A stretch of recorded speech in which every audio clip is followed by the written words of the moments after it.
Hello and welcome back. This is Chris with Marksman Shooting Sports in Westfield, Indiana, and you are watching Marksman TV. Today we do have a comparison of the original M1 Carbine and the M1A1 Paratrooper Carbine. These are both used by the U.S. forces during World War II. These are both original USGI carbines, and we will get into the general differences of what you're going to see in the M1A1 Paratrooper Carbine as opposed to the standard M1. And also this will serve as a general collector's guide if you're interested in picking up an M1A1 carbine. The M1A1 is going to be the main focal point of this video, but we will use the M1 carbine as a general basis for comparison. We'll go ahead and get into that now.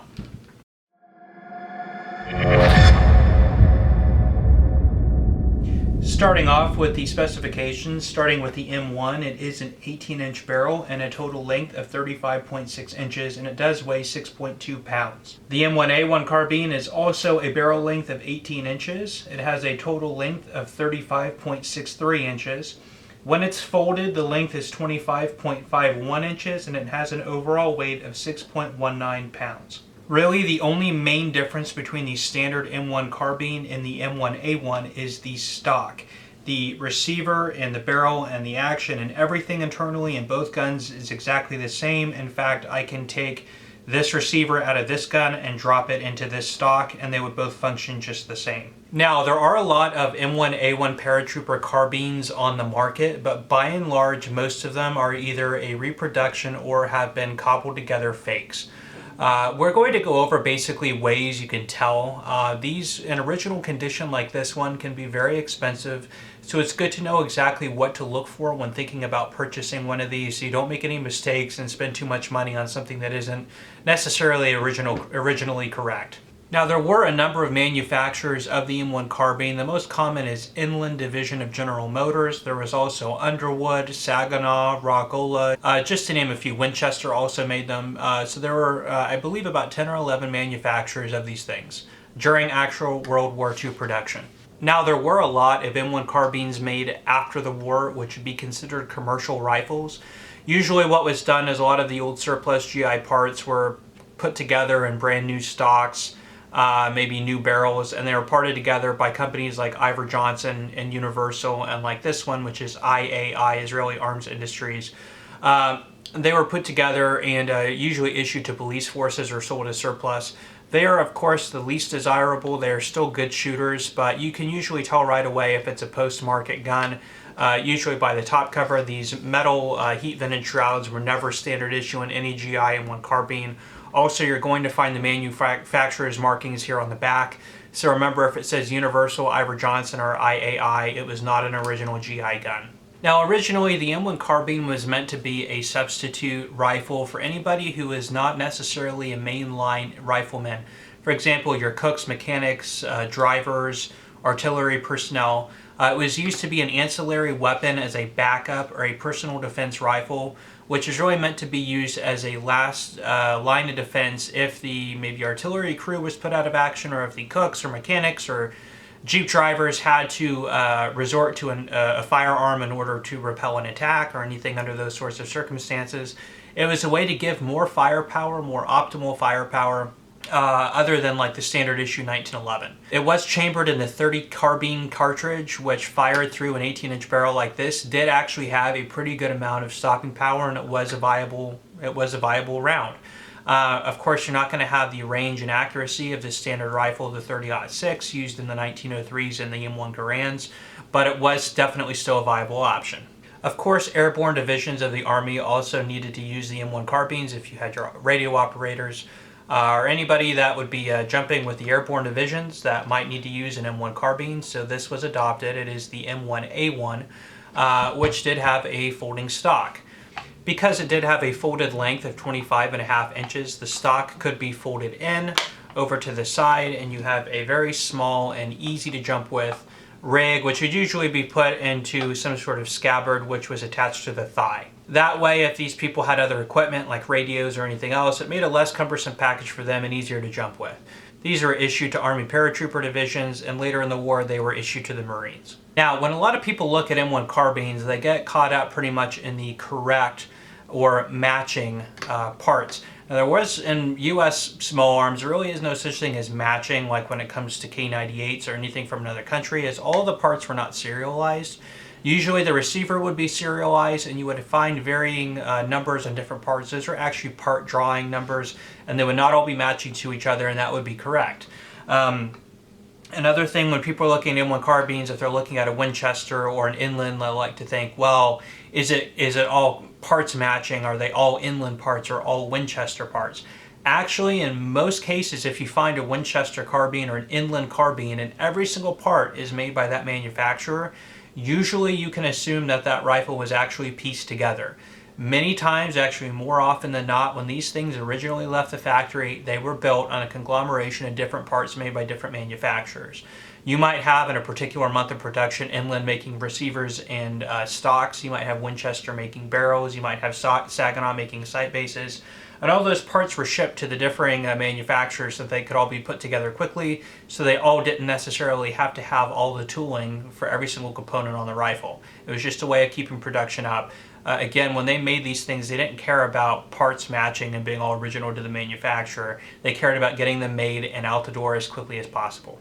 Now, there is one exception to that rule. The M1A1 carbines were made 100% by Inland, division of General Motors. So all the parts in this would be Inland, other than the stocks, which were outsourced by SE Overton. Still inside the bed of the stock, you're going to find OI, that's Overton Inland, and inside of the handguard. Other than that, these are all made by Inland. Later war stocks after 1945, usually during the refurb process, were made by Springfield, so you will find some of these with Springfield stocks on them.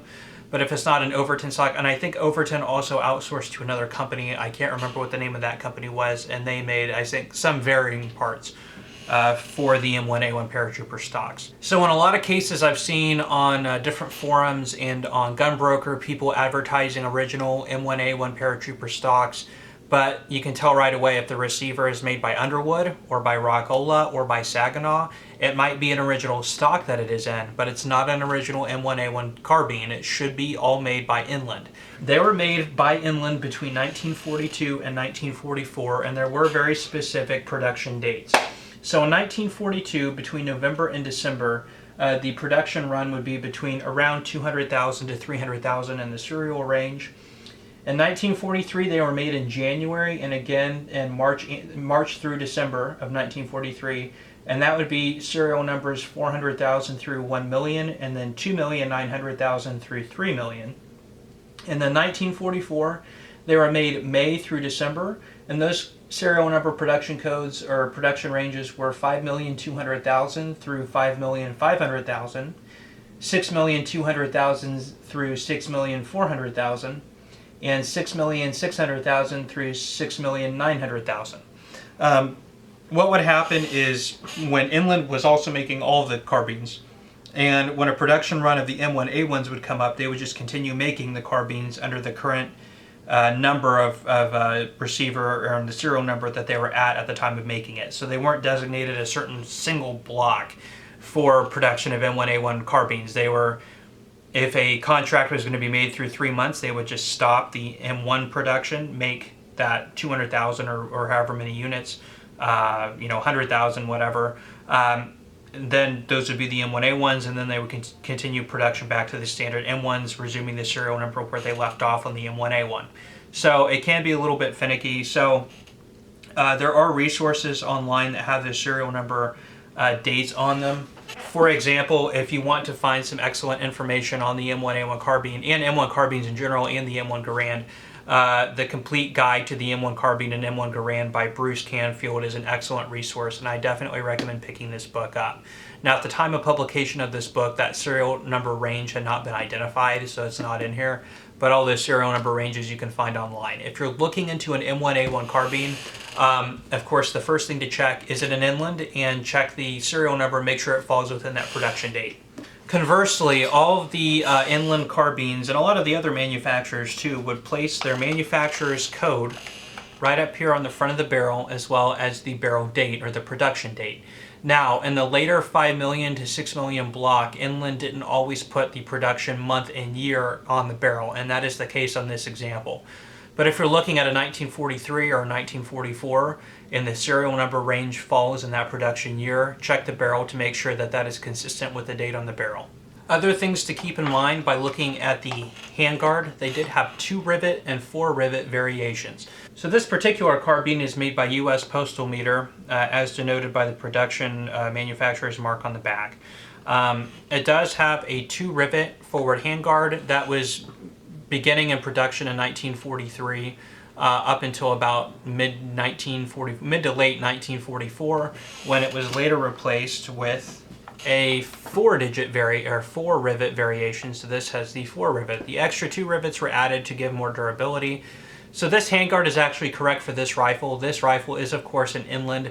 It is in the early 6 million block, so it does fall in production at the very end of 1944. Another thing to look at when you're looking at carbines, and this is the most common thing that collectors will pick up on, are the sights and the bayonet, the barrel bands, either with the bayonet lug or without. So there are basically 3 variations of rear sight and 3 variations of the front barrel band that were issued on the carbines. The first variation sight you saw in earlier M1s through early production in 1944, where they did use a peep sight. So it was not a graduated adjustable sight like this. It was just a rear peep that I believe had 100 and 200 meters or 200 yards on 2 different apertures that would just flip. Those are usually the most desirable because they are the earlier versions. Then they went to a Type 2, which was an adjustable sight like this one. Moving up to the front, the Type 1 barrel band was just a very flat or narrow barrel band here with no lug. So you would find no lug, it would just be the barrel. The Type 2 was a little bit wider, but still had no lug, and that's exactly what we see on this carbine here. The Type 3, just like we see on this carbine, is the wider barrel band, or I'm sorry, the stock band with the bayonet lug attached. These you never saw during World War II. These are all retrofitted and put on carbines for the Korean War era. A funny side note or little detail is if you look at the raising of the flag statue at Iwo Jima, the big monument statue, if you look at the M1 carbines slung on their back, they all have bayonet lugs.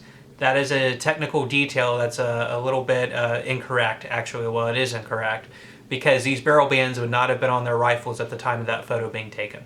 Now, because this M1A1 is a late, probably December of 1944 late production, the Type 2 barrel band we see on it here would be correct for the production of this rifle, as well as the Type 2 rear sight, which we see here. So these were actually placed on the rifles beginning late 1944 and through 1945 and after. But these would be correct for the time that this rifle was manufactured. Other details to look at when you're looking at an M1A1 carbine can be found in the stock.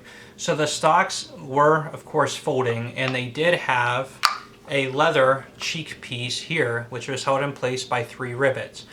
Now, on a lot of the reproduction stocks, one of the biggest dead giveaways is these are actually riveted in place. The rivets should be smooth and flat with the leather. The leather was actually very thin, and oftentimes, because of its age, would be a little bit deteriorated. Now, this example is original, and it is actually in excellent condition. You do have these very flat rivets, like I alluded to before, but most importantly, on the inside, you see how tiny these rivet heads are. Now, on reproduction ones, you'll see them usually brass, and they are very flat and drawn out and very large on this side. That is usually the biggest dead giveaway if it's a fake M1A1 stock. One other detail will be the part number here on the stock. So if I flip that, you might be able to see, hopefully the camera's focusing, this part number. This part number was cast. You would have a part number, then what looks like an asterisk, then a number, and those numbers were 1 through 12. Of course, this is the end of the war production, which would be exactly correct for this rifle. If it's a reproduction, it will either not have that part number, or the part number will be stamped, usually very deep and crisp markings, whereas a correct one is cast and is very shallow and almost difficult to read. That would be correct. Also, many of these rifles did go through post-war refurbishment processes as they geared up for the Korean War. Usually on U.S. military arms, if they did go through a refurbishment process, parts were replaced, and usually the arsenal that did the refurbing would stamp their arsenal markings on the stock. This does not have that. Now, if you do find one that's been re-arsenaled, so the stock and everything's original, but you find those big 3-digit letters, maybe I'll roll in a screenshot here. That's still considered correct. It's part of its service life and it is original, but those are not going to demand as much of a premium as these original ones. So you are going to pay quite a bit less for something that's been re-arsenaled, even though it is actually still a true original M1A1 carbine, and that also goes true for other M1s. One other note to look for is that as a lot of these were used by other countries, they were leased out by the United States. When a lot of them re-entered the country, they were usually import marked. Usually on the barrel is where you're going to find the importation mark. Neither one of these two rifles is import marked. One other point of note is the magazines. The standard World War II issue magazine was 15 rounds, a detachable box magazine. Most manufacturers did make them, and they would be marked with their manufacturer's marking either on the back of the spine of the magazine or on the bottom of the floor plate. This particular one was made by Inland, so is this one here. You can find commercial 10-round magazines, as well as you do find the 30-round magazines. Now, the 30-round magazines were generally issued during the Korean War era for the M2 carbine, which was the fully automatic version of the M1. You can still find those 30-round magazines and put them in the M1 carbine and they'll run just fine. So, of course, I'm sure many of you have seen them. There's just an extended magazine. It looks more like you see a magazine in a Mini 14 or something like that, but just another point there for you. Well, that's all the time we have for you today on these. Hopefully you enjoyed that brief overview, and hopefully some of you found that information interesting. If you enjoyed, please give us a thumbs up or consider subscribing to our channel. If you have any questions, leave those down in the comment section and we'll get to as many of those as we can. Again, this is Chris with Marksman Shooting Sports in Westfield, Indiana, and you are watching Marksman TV. We will see you next time.